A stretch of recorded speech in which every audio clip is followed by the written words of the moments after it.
O primeiro episódio de Paradise começou repleto de pistas e segredos escondidos, porque até no nome da Annie tem coisas que ninguém percebeu. Mas o personagem mais importante que apareceu nesse episódio foi justamente esse homem que não disse uma única palavra e que pode ser a peça-chave dessa temporada, e nesse vídeo eu vou te dizer o porquê. Fala minha fã do Elvis, fala meu jogador de Zelda, eu sou o Joy. Se você gosta de destrinchar séries ali nos mínimos detalhes, caçar pistas escondidas em cada episódio e teorizar o futuro das séries que você mais gosta, Paradise, From Silo, Ruptura, Matéria Escura, já se inscreve no canal, porque aqui a gente não assiste episódio, a gente investiga cada detalhe. Então sem mais delonga, bora analisar e destrinchar tudo que foi apresentado nesse primeiro episódio da segunda temporada de Paradise. Uma coisa que eu já achei muito curioso de cara foi a decisão que eles tiveram de dedicar praticamente não, completamente esse primeiro episódio a essa nova protagonista, que é a Annie. Nova personagem, novo background, novos objetivos, novos focos, e é óbvio que isso não é à toa nesse tipo de série. Normalmente quando fazem isso é porque esse personagem vai ter uma importância gigantesca no que tá vindo aí pela frente. E se você sente que conhece essa atriz que interpreta a Annie de algum lugar, deixa eu refrescar sua memória, ela é muito conhecida, foi uma das grandes promessas de Hollywood na época. Ela já participou de séries muito grandes como Big Little Liars, mas ela é popularmente conhecida por filmes como Trilogia Divergente e o meu queridinho A Culpa é das Estrelas. Mas o detalhe mais curioso é que em Paradise ela não interpreta só uma personagem, mas duas. Ela interpreta a Annie e a mãe da Annie. E obviamente isso daí não foi uma decisão pra poupar dinheiro, e eu tenho certeza que isso vai ser muito importante lá na frente. Assim que o episódio começa, a gente vê a Annie em um tour por Graceland, que é a casa do Elvis Presley, o rei do rock, e onde ele morou com a sua família. E o que eu acho muito interessante é que no decorrer do episódio tem muitos detalhes muito legais sobre essa casa, que eu não vou trazer aqui, tá muito bem explicado no episódio, mas eu gostei muito porque isso tornou Graceland um lugar muito rico nessa história, um local quase que um personagem vivo dentro desse primeiro episódio. E que também não é à toa que dá o nome pra esse primeiro episódio da segunda temporada. Dá pra perceber que a jovem Annie não tá tão animada de estar nesse tour, porque aparentemente ela vai lá muito regularmente, né? E dá a entender isso porque quando ela volta pra casa e encontra a mãe dela, ela conta pra mãe até as piadas que mudaram. Mas uma coisa que eu achei muito curiosa nessa cena e que me incentivou a fazer uma pesquisa mais profunda é que quando ela tá no tour por Graceland, né? O guia, ele fala uma coisa muito interessante, que não pode subir pro segundo andar da casa porque ali é um espaço reservado só pra família do Elvis Presley. E que pra subir ali você teria que ser no mínimo a Priscilla, a esposa do Elvis Presley disfarçada. Só que o que é curioso é que nesse momento que ele fala essas palavras, que precisa ser a Priscilla disfarçada, a cena foca na Annie. Não vou mentir não que me deixou uma pulga atrás da orelha e eu descobri uma coisa muito interessante, mas eu já vou falar sobre isso. E lá na casa da Annie, depois do tour, a gente descobre alguns detalhes importantes sobre a mãe da Annie, que também é interpretada pela mesma atriz. Apesar de não parecer, porque esse trabalho de maquiagem tá excelente, tá? Olha só. Mais um desses detalhes interessantes é que a gente vê alguns diplomas pendurados na parede dela, né? E neles a gente descobre que a mãe da Annie era uma médica. E não dá pra entender, assim, muito como ela acabou dessa forma, né? Já que ela aparentemente não tem uma vida médico, como a gente imagina, né? E mais pra frente, durante o funeral da mãe, a gente ainda descobre que ela era uma médica muito promissora antes de desenvolver essa doença mental que ela tinha. E é bem perceptível, né, que ela era, de uma forma nada saudável, muito apaixonada pelo Elvis Presley. Mas o que eu acho interessante nessa parte é o que não é mostrado pra gente, que é o segredo por trás do nome da personagem, por trás do nome Annie. Isso é uma especulação minha, tá? Não teve momento algum nesse episódio que foi dito isso, mas eu acredito que o nome Annie foi dado por causa de uma música do Elvis Presley que se chama Polk Salad Annie. Você tinha descoberto isso? Você viu isso em algum outro canal? Duvido que viu, porque fui eu que descobri. Com isso já dá pra perceber que essa análise vai ser muito profunda, né? Que eu vou analisar cada detalhezinho do que dá pra ver e do que dá pra especular nesse episódio. E com certeza isso já tá valendo o seu like. Se possível, não se esquece de se inscrever se você quer acompanhar análises bem detalhadas de cada episódio, de cada série que a gente fala aqui no canal. Vem fazer parte do time de membros, vai ser um prazer imenso te ter aqui. E sem mais enrolação, bora falar sobre a história por trás dessa música, que eu acho que vai ser importante também, tá? Polk Salad Annie é uma música do Elvis Presley que retrata uma história muito curiosa, né? A história de uma menina que ela colhia essa planta pra sua mãe, que era detestável, e pro seu pai, que não prestava. Será que Paradise vai usar essa história por trás, né? Por que a mãe dela escolheu isso? Será que vai trazer um background sobre a vida da mãe dela? Porque assim, a gente não viu nada sobre o pai da Anne e a mãe da Anne não parecia ser uma pessoa ruim, só uma pessoa doente. Mas a Anne também não parecia gostar muito da mãe a princípio ali naquela cena. Ela chega meio desgostosa, ai tá, mãe, ai que não sei o que.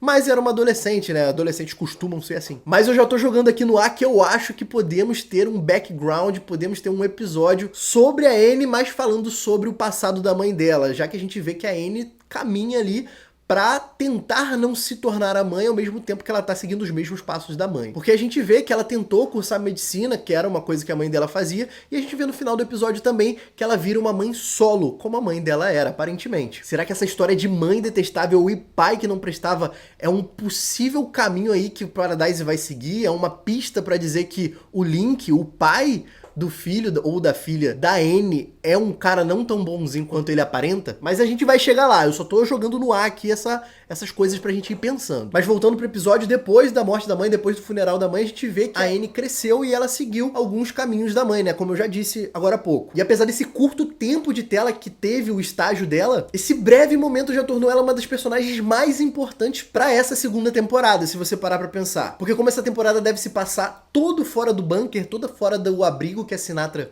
construiu, um sobrevivente com conhecimento de medicina se torna um recurso valiosíssimo no fim do mundo, né? Se você parar pra pensar. Eu duvido que num apocalipse você ia preferir estar com um youtuber. Mas depois que ela acaba tendo uma crise de pânico após confrontar uma personagem que lembrou a mãe dela, que fez ela perceber que ela poderia estar seguindo o mesmo caminho da mãe e logo acabar como a mãe dela, ela decide abandonar tudo, interromper o curso e ir pra Graceland, onde ela conhece a Gale e acaba conseguindo um emprego lá. E óbvio que ela se torna uma guia excelente dentro de Graceland por conta de toda a história que a mãe dela fez ela aprender, né, aparentemente, por causa de todas as vezes que ela foi em Graceland. Tanto que a gente vê ela até repetindo a piada várias vezes durante o episódio que ela escutou lá quando era criança. O que também mostra que ela tem uma memória excelente, né, se você parar pra pensar. E dá pra perceber durante essa cena que mostra ela confortável trabalhando ali em Graceland, que ela é boa em tudo que ela se propõe a fazer. A menina é realmente um prodígio, se você parar pra pensar. Ela guarda tudo que é tipo de informação e isso é dito no final, né, quando ela diz que é mais fácil guardar as informações do que escolher um favorito. Mas não demora para essa vida pacífica e confortável sair do eixo com o anúncio do fim do mundo, com o anúncio do presidente Bradford anunciando tudo o que estava acontecendo, como a gente viu no episódio 7 da primeira temporada, inclusive que episódio maravilhoso, uma das melhores coisas que eu vi na minha vida, sem exagero. E caso você não lembre o que aconteceu com o mundo na primeira temporada, um supervulcão surgiu na Antártida, descongelando as calotas polares e que gerou enormes tsunamis que varreram cidades e países inteiros, como a gente vê a Austrália, que está completamente inundado nesse episódio. E já não basta tudo isso acontecendo, tsunamis maiores do que prédio, os governos acabam se desentendendo e começando uma catástrofe nuclear com os países se bombardeando. E esse é só um breve resumo, tá? Pra você lembrar do que aconteceu, porque foi muita coisa que aconteceu, e eu espero que tenha te ajudado. E é nesse momento que a Anne mostra que tem um instinto de sobrevivente, assim, muito bom, né? Porque ela já começa a pensar no que eles precisariam pra sobreviver e começa a alinhar tudo com a Gale, falando pra Gale levar lá pra baixo de Graceland, né? Enquanto todo mundo tá indo embora, ela percebe que é uma ótima ideia elas ficarem em Graceland. Como ela e o Elvis dizem, esse é o lugar que eles se sentem mais seguros. Eu até fiquei muito curioso com essa fala e fui pesquisar se tinha um bunker dentro de Graceland, mas aparentemente não existe um bunker, mas é tão preparado quanto um. Se você parar pra pensar, o porão onde ela fica tem tudo, né? Armazém, sala, cozinha, banheiro, tem tudo e ela apresenta no final do episódio, então é um lugar muito preparado e sem contar que aparentemente aquela porta é quase indestrutível, né? Que ninguém consegue derrubar aquela porta. A Anne percebe que durante essa situação a água, o nível do mar já tá subindo, né? Já tá tomando as ruas ali de Memphis, e que o céu tá sendo tomado pelas cinzas do super vulcão, que, né, explodiu. Então a gente vê a Anne e a Gale se recolhendo pra dentro do porão, né, mas tem um detalhe muito curioso enquanto a Gale tá correndo em direção ao porão, que são as luzes apagando, que conecta diretamente com o que o Oracle disse lá na frente sobre uma nação. Pô, tá passando muito avião hoje, será que é o fim do mundo e eu tô gravando vídeo?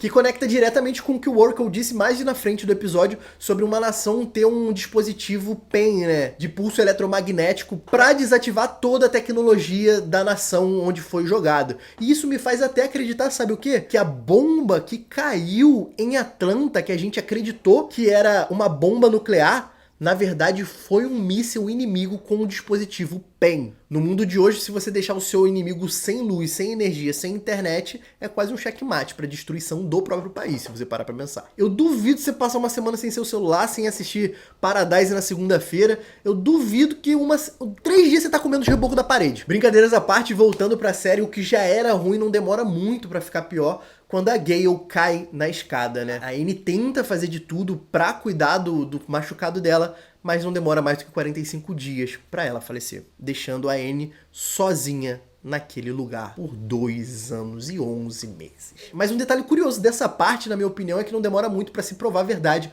o que a Sinatra dizia e acreditava sobre a sociedade, né? Que entraria facilmente e rapidamente em colapso, como a gente vê, tudo pegando fogo, gente se agredindo na rua, roubos e por aí vai. E um detalhe que pode ter passado batido por você, que é um detalhe até curioso, eu achei muito interessante de trazer nesse vídeo aqui, é que a Annie tá preocupada com bombas nucleares, né? Porque, como a gente sabe, várias bombas foram jogadas nos Estados Unidos. Caso você não saiba, a bomba que ia cair em Atlanta, que é o que eu falei que pode ser o dispositivo PEN, essa bomba que ia cair em Atlanta, onde estava a esposa do agente Collins, né? Ela, consequentemente, poderia causar uma boa destruição no Tennessee, que é o estado onde fica Memphis e onde a Annie tá, né? E a Georgia, que é o estado onde fica o Atlanta, são estados vizinhos. Então, consequentemente, uma bomba que cairia em Atlanta poderia sim causar um estrago no Tennessee. Mas talvez não em Memphis, né? Se você parar pra pensar, porque Memphis tá bem distante ali, bem no finalzinho do Tennessee. Mas por sorte essa bomba não explodiu, como a gente descobre no final da primeira temporada,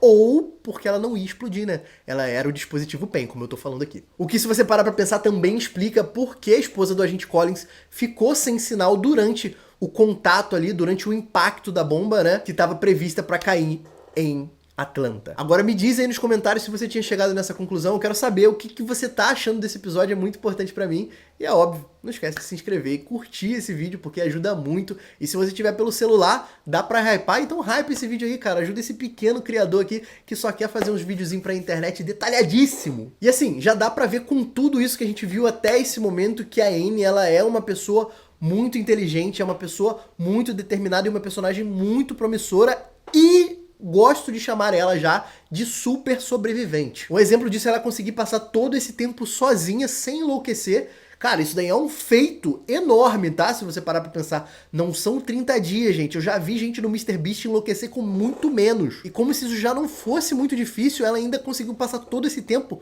sem acender a lareira que tinha dentro da casa. Mesmo o mundo tendo abaixado pouco mais de 6 graus de temperatura, como o Oracle explica também lá na frente, por causa que as cinzas do supervulcão rodearam e fecharam a Terra, impedindo que o calor, a luz do sol entrasse aqui pra dentro. E é só depois de 2 anos que essas nuvens começam a se dissipar, né? Como a personagem começa a notar e perceber, indo pro sol pegar aquele bronze. O mundo parece estar dando uma melhorada, voltando ao normal, se adaptando, mas não demora muito pra felicidade dela virar um completo pesadelo quando ela vê um comboio entrando em Graceland, né? Um comboio que não parecia nada amigável, mas que surpreendeu a gente, tendo uma galera muito gente fina, pelo menos até esse momento, até onde eu vi nesse primeiro episódio, que se mostra ser diferente com um objetivo maior, né? Desabilitar as usinas que estavam explodindo por todo o país, e com um objetivo ali escondidinho no meio disso, mas que não impede a Annie e esse grupo de se tornarem amigos até demais, se você parar pra pensar. Coexistindo ali por alguns dias até que eles consigam as peças dos carros do Elvis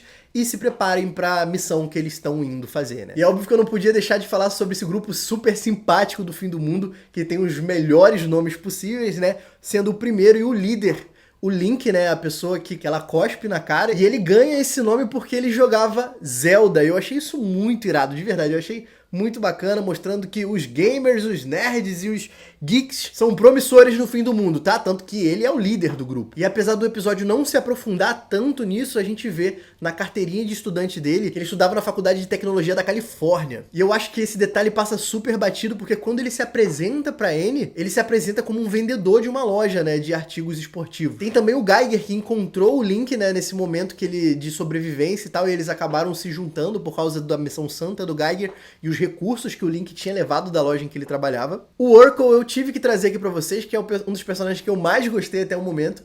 E ele diz pra Annie que ela vai saber o motivo do porquê ele se chama Urkel, né? Já que ela sabia do motivo lá do sobrevivente, ela saberia por que chamam ele de Urkel, né? Mas a gente com certeza não, porque a série Family Matters não passou aqui no Brasil, até onde eu sei. Eu mesmo não vi, mas eu não pesquisei tão a fundo. Pode ser que tenha passado. Uma sitcom de muito sucesso lá nos Estados Unidos, mas que a gente não conhecia. E o Urkel é um personagem dessa sitcom, né? Que a princípio só ia aparecer uma vez, mas conquistou tanto o público que acabou se tornando parte do elenco principal aí dessa sitcom. E o que dá a entender é isso, que o personagem de Paradise se chama Urkel porque ele deve ser um cara muito inteligente e ele se faz mostrar ali muito inteligente com essa teoria de Penz e tudo que ele sabe sobre o mundo ter abaixado a temperatura e o que causou isso. E por fim o Big Papi, né? Um cara assim monstruosamente grande, mas que admira as habilidades de botânica da Annie, né? De conseguir fazer uma planta nascer e crescer no fim do mundo. E tem mais dois homens ali, um que sempre aparece embaçado, mas eu quero falar sobre ele mais lá na frente. E esse grupo explica pra Annie que 2/3 da população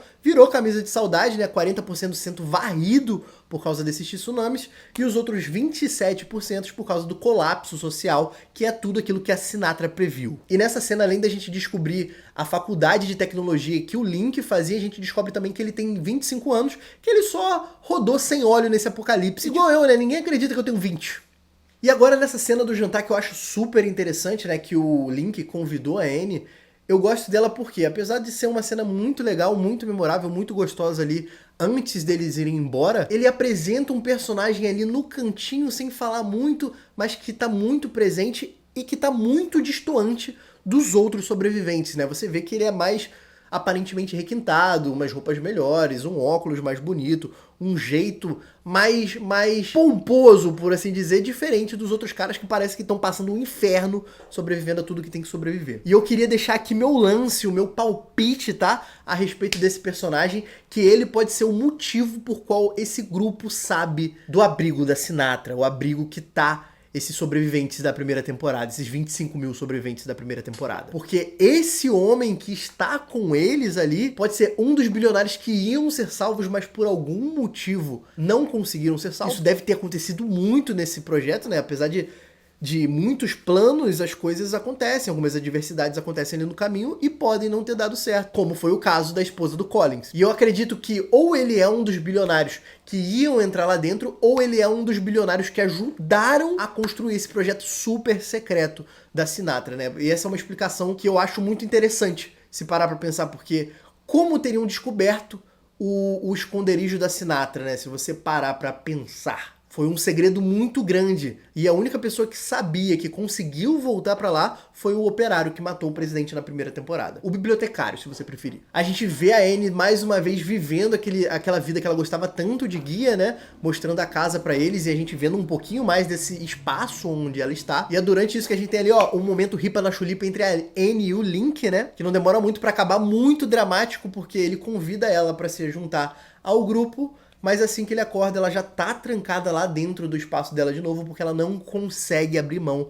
desse lugar seguro que ela e o Elvis compartilham. E é nesse momento que o Link tá insistindo pra que ela abra a porta, pra que ela se junte a eles. A gente vê o Geiger falando uma coisa muito interessante. Eles têm que seguir com a missão, que, pô, ela não quer ir, bola pra frente, e que eles têm que matar a Alex. Quem é Alex? E apesar de você, a princípio, poder ter pensado na Sinatra, porque chamam ela o tempo inteiro de Sinatra, mas o nome dela é Samantha. Sério, me diz aí nos comentários se você tem um palpite de quem é essa Alex, se ela é alguma personagem que deve estar lá dentro, se a gente já deve ter visto ela, ou se ela é uma personagem que vai aparecer agora na série, ou sei lá, é um protocolo, alguma coisa assim, sei lá. Eu não sei se alguma das perguntas que eu tenho aqui foram respondidas nos outros 2 episódios, porque eu assisti apenas esse pra trazer uma análise bem limpinha, focado só no que tinha nesse episódio, tá? E se você chegou até aqui, muito obrigado, não esquece de se inscrever, não esquece o like. Me diz aí nos comentários o que você achou desse primeiro episódio, eu achei maravilhoso, sensacional, adorei ela correndo aí com a arminha, com a pistola do Elvis. Eu tô ansiosíssimo pra trazer mais conteúdo de Paradise, então não esquece de se inscrever se você gostou da análise e se você gosta de análises das séries que você mais curte, beleza? Eu vou ficando por aqui, um beijo no coração e tchau!